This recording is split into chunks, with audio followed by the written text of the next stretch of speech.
ನಮಸ್ತೆ ವೀಕ್ಷಕರೇ, ಶುಭೋದಯ. ಜಾತಕ ಫಲ ಕಾರ್ಯಕ್ರಮಕ್ಕೆ ಸ್ವಾಗತ. ನಾನು ಪ್ರಗತಿ ಜಯರಾಮ್. ಇವತ್ತಿನ ಸಂಚಿಕೆಯಲ್ಲಿ ಈ ದಿನದ ವಿಶೇಷತೆ ಜೊತೆಗೆ 12 ರಾಶಿಗಳ ಫಲಾಫಲ ಹೇಗಿದೆ ಅಂತ ನೋಡೋಣ. ಹಾಗೆ ನೀವು ಕಳುಹಿಸಿರುವಂತಹ ಸಂದೇಶಗಳತ್ತ ಸಹ ಗಮನ ಹರಿಸಲಾಗುತ್ತೆ. ಮೊದಲಿಗೆ ಪ್ರಾಜ್ಞರಾದ ಶ್ರೀಕಂಠ ಶಾಸ್ತ್ರಿ ಅವರನ್ನ ಕಾರ್ಯಕ್ರಮಕ್ಕೆ ಸ್ವಾಗತಿಸೋಣ. ಶಾಸ್ತ್ರಿಗಳೇ ನಮಸ್ಕಾರ, ಕಾರ್ಯಕ್ರಮಕ್ಕೆ ಸ್ವಾಗತ. ನಮಸ್ಕಾರ ಶಾಸ್ತ್ರಿಗಳೇ, ಮೊದಲಿಗೆ ಈ ದಿನದ ವಿಶೇಷತೆ ಬಗ್ಗೆ ತಿಳಿಸ್ಕೊಡಿ. ಶ್ರೀ ಗುರುಭ್ಯೋ ನಮಃ. ಹರಿ ಓಂ.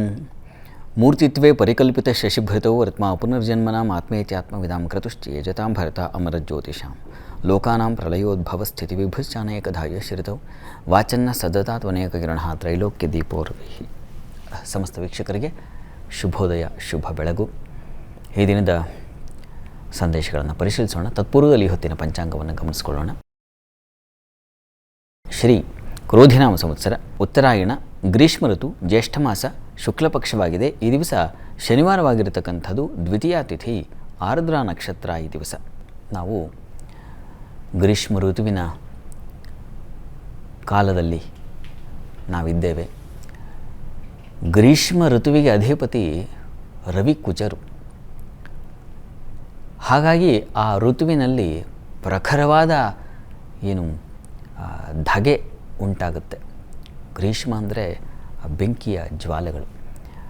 ಹಾಗಾಗಿ ವಾತಾವರಣದಲ್ಲಿ ಆ ಹಬೆ ಧಗೆ ಅಂತಕ್ಕಂಥದ್ದು ಕೂಡಿರುತ್ತೆ. ಎರಡನೇ ದಿವಸ ಈ ದಿವಸ ಶನಿವಾರ ಆದರೆ ಆರ್ದ್ರ ನಕ್ಷತ್ರ ಬಹಳ ಒಳ್ಳೆಯದು. ಶನಿವಾರದ ದಿವಸ ನಾವು ಶನೈಶ್ಚರನ ಪ್ರಾರ್ಥನೆ, ಆಂಜನೇಯನ ಪ್ರಾರ್ಥನೆ ಜೊತೆಗೆ ವಿಷ್ಣು ಪ್ರಾರ್ಥನೆಯನ್ನು ಮಾಡ್ತೀವಿ. ಈ ದಿವಸ ಆರ್ದ್ರ ನಕ್ಷತ್ರ ಇದೆ, ಹಾಗಾಗಿ ಈಶ್ವರನ ಆರಾಧನೆಯನ್ನು ಮಾಡಿ ಅಂತ. ಶಿವಕೇಶವರ ಸ್ಮರಣೆಗೆ ದಿವಸ ಉತ್ತಮವಾದ ದಿವಸ ಅಂತ ಕಾಲ ಸೂಚಿಸ್ತಾ ಇದೆ.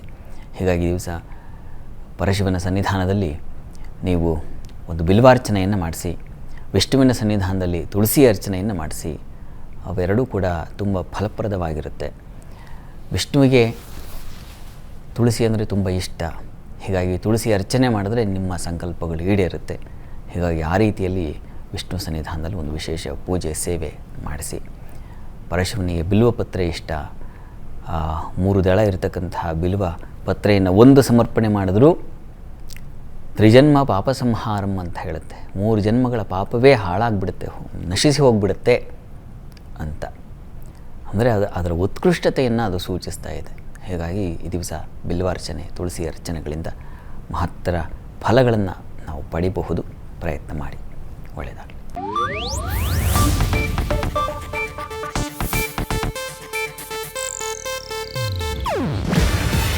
ಇದು ಏಷ್ಯಾನೆಟ್ ನ್ಯೂಸ್ ನೆಟ್ವರ್ಕ್ ಪ್ರಸ್ತುತಿ.